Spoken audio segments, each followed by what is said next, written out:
शुक्रिया प्रशांत कुमार आपका। बड़ी खबर इस वक्त सामने आ रही है, आपको बता दें कन्नौज में ईवीएम खराब हुई है। कन्नौज से आपको ये बड़ी खबर बता रहे हैं, समाजवादी पार्टी ने इलेक्शन कमीशन से शिकायत की है। ईवीएम खराब कन्नौज में, कन्नौज असेंबली हल्के में मशीन खराब होने की शिकायत दर्ज की गई है। ईवीएम में खराबी से वोटिंग मुतासर हो रही है। इलेक्शन कमीशन फौरी तौर पर कार्रवाई करे, समाजवादी पार्टी ने इलेक्शन कमीशन से ये मुतालबा किया है। कन्नौज में ईवीएम खराब हुआ है, तो आपको बता दें कि ईवीएम खराबी की जो खबरें हैं सामने आ रही है कन्नौज से, ये बड़ी खबर आपको बता रहे हैं।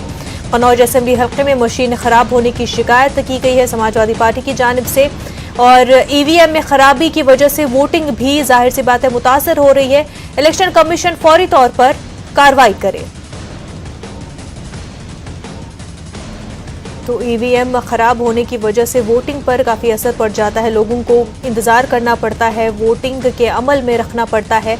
इस बीच कन्नौज से आपको ये खबर बता रहे हैं जहां पर ईवीएम में खराबी पाई गई है, जिस वजह से वोटिंग मुतासर हुई है। इलेक्शन कमीशन से फौरी तौर पर कार्रवाई करने का मुतालबा समाजवादी पार्टी की जानिब से।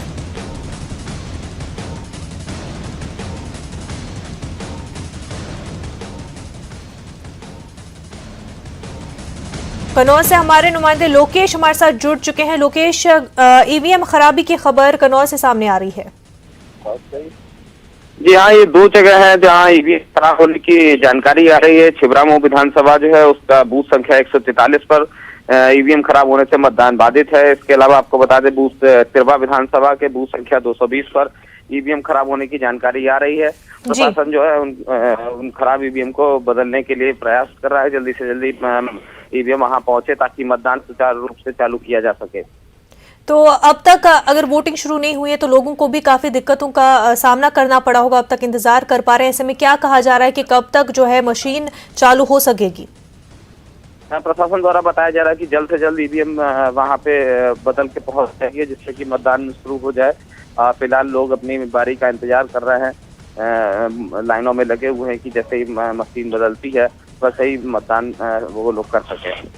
बिल्कुल, लोगों को इंतजार है कि कब मशीन बदले और वो अपना वोट कास्ट कर सके।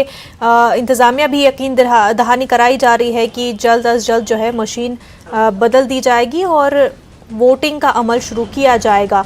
लोकेश, ये भी बता दें साथ में कि 3 असेंबली सीटों पर कन्नौज में वोटिंग होनी है, जारी है। इस बीच ये बता दें कि क्या कुछ मुद्दों को लेकर के कन्नौज में लोग वोट देने पहुंच रहे हैं?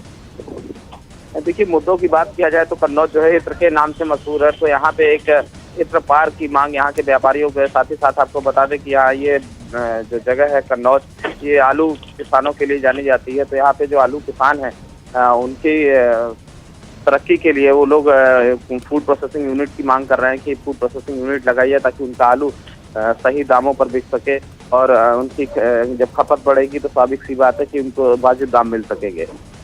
कौन कौन से बड़े जो चेहरे हमें देखने को मिलेंगे मुकाबले में कन्नौज में? देखिए, बड़े चेहरे की बात की जाए तो कन्नौज में पूर्व कमिश्नर असीम अरोड़ जो है, उनका विधानसभा सदर विधानसभा सीट से वो चुनाव लड़ रहे हैं। तो सबसे बड़ा चेहरा असीम अरोड़ है और उनकी प्रतिष्ठा इस चुनाव में दांव पे लगी हुई है। वो बीजेपी से लग रहा है। बीजेपी लगातार 3 बार से चुनाव हारती आ रही है कन्नौज से, तो इस बार बीजेपी ने अपना कैंडिडेट बदला है और असीम अरोड़ को यहाँ से टिकट दिया है। बिल्कुल, बेहद शुक्रिया लोकेश आपका। कानपुर से हमारे नुमाइंदे तारिक कमर हमारे साथ जुड़